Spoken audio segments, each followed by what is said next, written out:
I'm at a place of peace right now, Frank. I'm at a place of calmness. I'm at a place of reflection. I'm at the intersection of 38th and Chicago. This is the spot where that deadly arrest for George Floyd happened, and it's become the epicenter of this communal aspect of taking care of each other and the emotions people are feeling, no more than shown right here. This memorial site on the side of Cup Foods to George Floyd with this beautiful mural. I've been coming to this intersection since Tuesday, and watching it grow each day as people come here to pay their respects is incredible. It's colorful. It brings a sense of calm that many of us haven't been feeling in the city when you see what's happening here. And another reminder, there is a curfew tonight. You've been watching everything around the city. That curfew uniquely has not been enforced, from what I've been told, at this intersection. There's been people gathering here all night. There are makeshift barriers of there's makeshift barriers preventing vehicles from driving through this intersection. I mean, not set up by anybody but the people of this community. Let's see. Please, I can't breathe. They're going to kill me. Hashtag justice for George. No justice, no peace.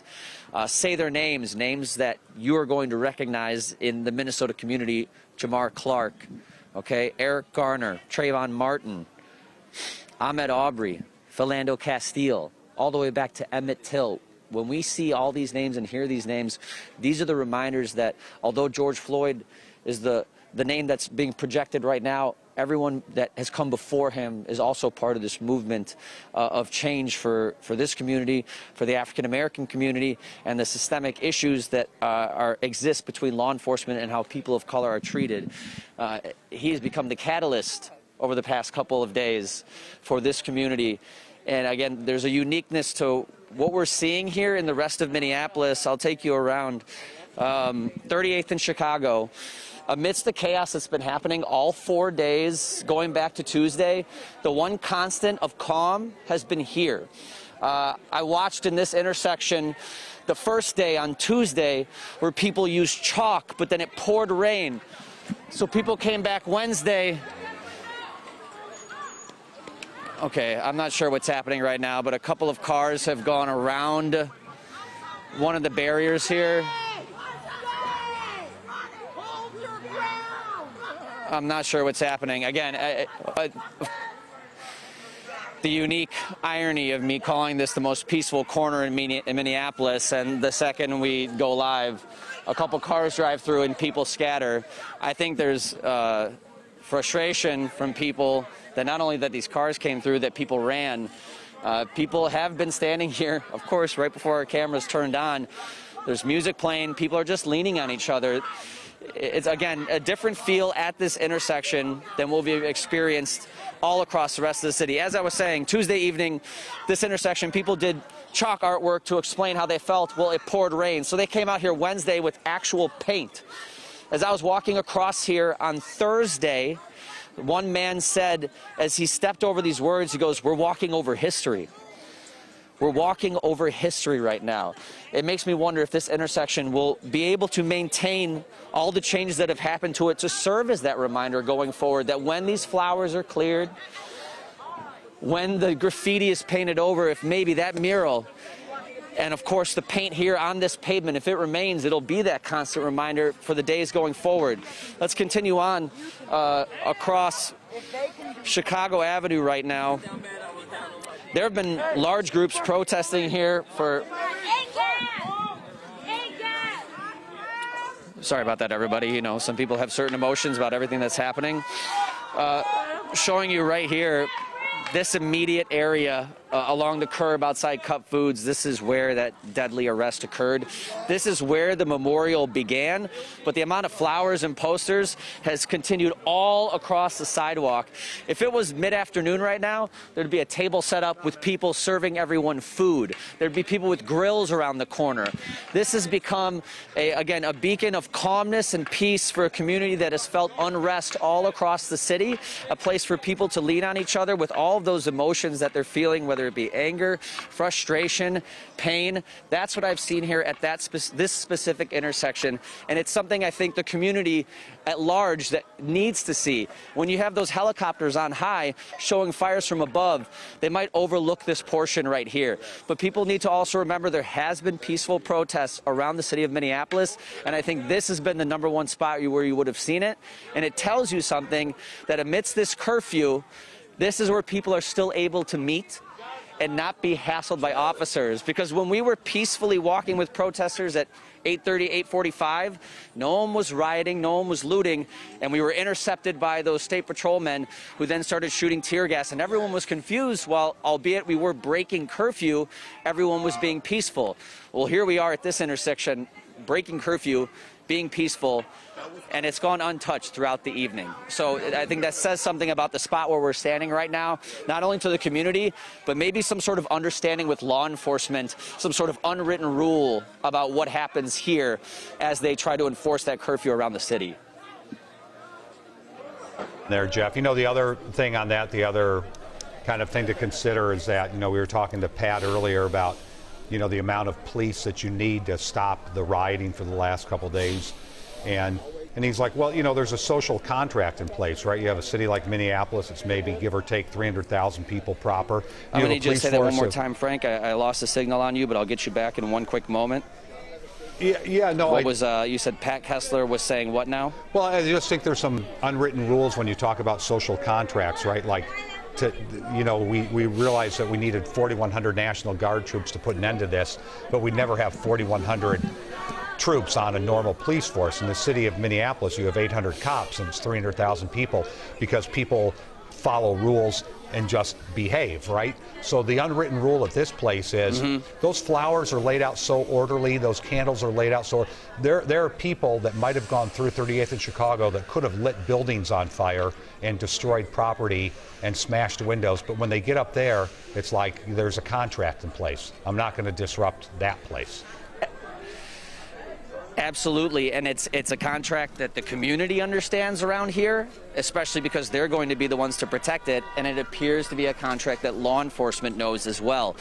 In the several days I've been coming to this location, it's the community that sets up the roadblock. It's the community that controls the traffic. It's the churches nearby that are making sure people get water on those warm days and stay fed. It's the community that has the grill set up. So there's a certain understanding here.